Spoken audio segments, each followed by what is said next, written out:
Welcome back, pilots, to Squadrons Update. With the game's launch just around the corner, we're gonna be going over the latest pilot briefing and some important details about how Squadrons will keep providing you with new things to do over time. In addition to this, we're also going to go over when preloading will be available and how that's exactly been getting constantly delayed over and over again. As well, reveal the latest leak from the final game, which is a short clip from the beginning of the Imperial campaign.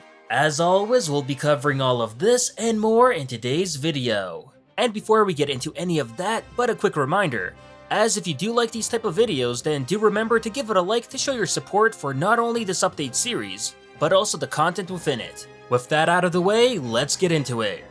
When EA and Motive revealed Squadrons back at EA Play Live 2020, they made it clear that it will be a self-contained game, where all progression, unlocks, and rewards are earned solely through play. The latest pilot briefing from Jay Ingram touches exactly on this, giving more details about how we're going to be rewarded for about as many hours as we put into the game.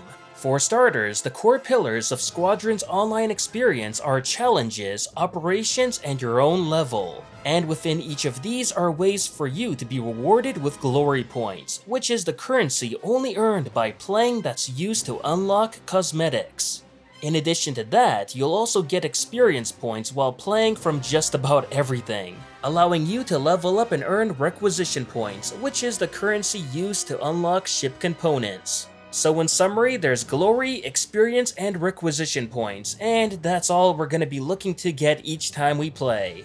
Now, your main forms of reward beyond post-match earnings will be through challenges. And these are daily and operation challenges, which are timed, rotating objectives that you can complete to get rewards while playing. You're gonna want to always complete your daily challenges to keep getting rewards while playing Squadrons, especially since they're gonna be pretty simple objectives. So it's gonna be the easiest way to get glory points, which are also earned on how you perform in a match too. And next is operations, which are 8-week cycles that happen in Squadrons. And each operation brings with it a set of unique cosmetic rewards that can only be earned by completing its very own challenges. These challenges also offer unique rewards too, so once they're gone, you won't be able to get the cosmetic reward for it unless the operation challenge returns back at a later date. Also tied to these 8-week resets is your fleet battles rank. With every operation's conclusion and the start of a new one, your competitive rank tied to fleet battles will be reset, allowing for a regular reassessment of your skills. And to get your first rank, you're gonna have to play in 10 placement matches. And these ranks are as follows from lowest to highest, which is Maverick, Hotshot, Hero, Valiant, Legend, and then finally Galactic Ace, which comes out to 6 ranks in total in the game. So basically, operations are Motive's take on competitive play through a ranked ladder system that resets every 8 weeks. A way for players to test out their skills and teamwork capabilities in fleet battles.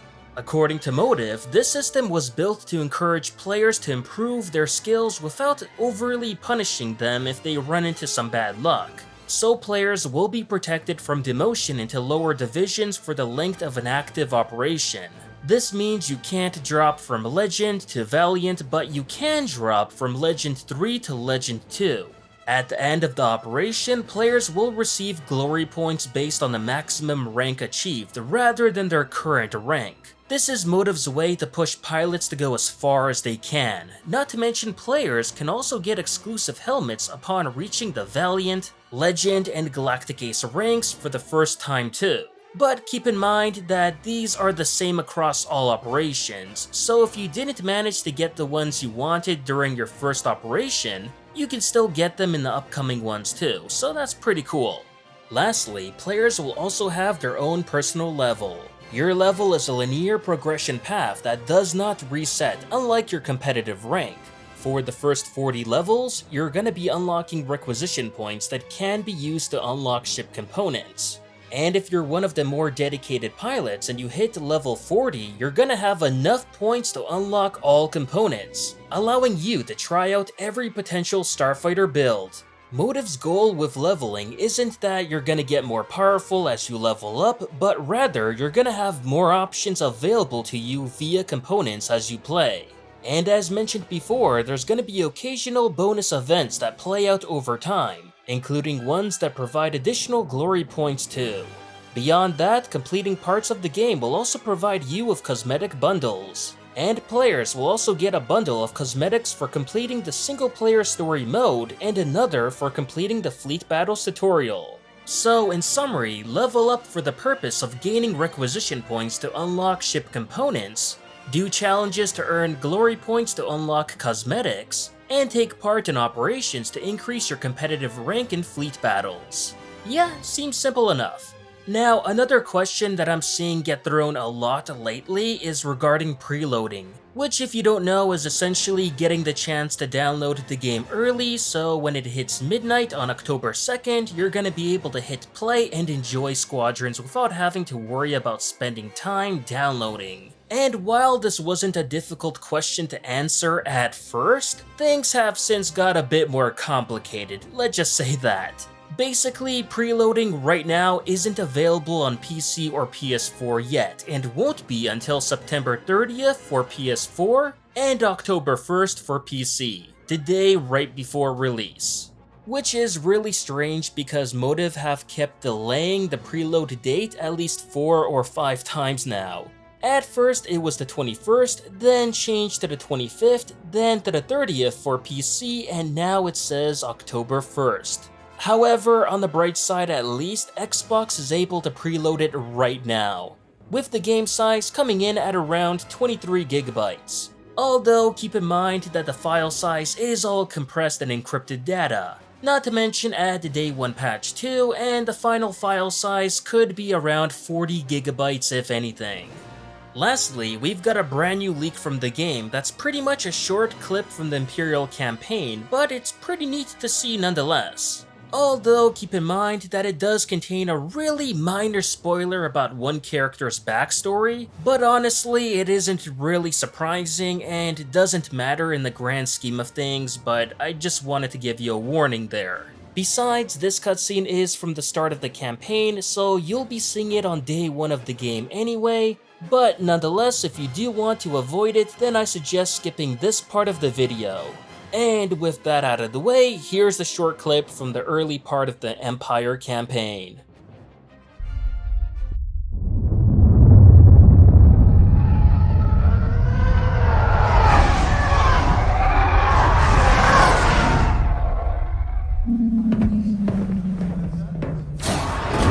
Lord Vader's orders are clear.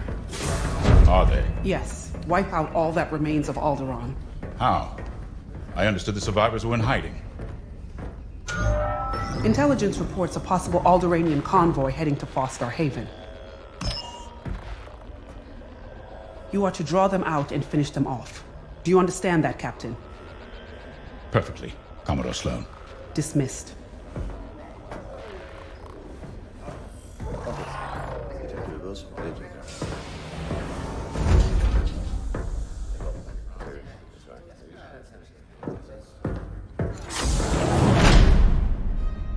So pretty much this cutscene takes place right after the destruction of Alderaan, and your mission will be to take out the Alderaan survivors who are attempting to escape.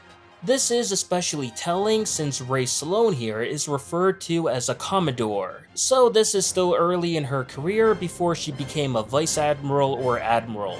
Although I got to say, Motive really messed up and gave her the wrong rank insignia badge here, so yikes on that, as they gave her the rank insignia of Admiral with the 10 pins instead of 8 for Commodore. So I'm not sure if this was a simple oversight on their part or just plain laziness. I really hope they weren't going to pull a dice regarding getting things canon accurate in Squadrons, but apparently nope. And who knows, I may even need to make a top 10 canon inaccurate video for Squadrons 2 if it comes to that. Hopefully not, but we'll see. But back to the clip itself, the main character here also looks to be Lindon Javes, who's the main commander for the New Republic in the campaign, and before this leak we had no idea he was a former Imperial. But as it turns out now, yeah, he totally was, and honestly, this is not a shock in any way. If anything, it's this mission that will likely have him defect to the rebels because, come on, just look at his face after speaking of Sloane. That's definitely a dude who's about to defect. Either way, I'm sure we're gonna be finding out in 7 days anyway. But until the next time, this will do it for your Squadrons update. As always, if you enjoyed the video, please like, share, and subscribe to the channel to not only support it, but also keep up with Star Wars news, gaming, and canon lore released every week. And consider following me on Twitter and Facebook to never miss out on the latest Star Wars content. Thanks for watching, and may the Force be with you.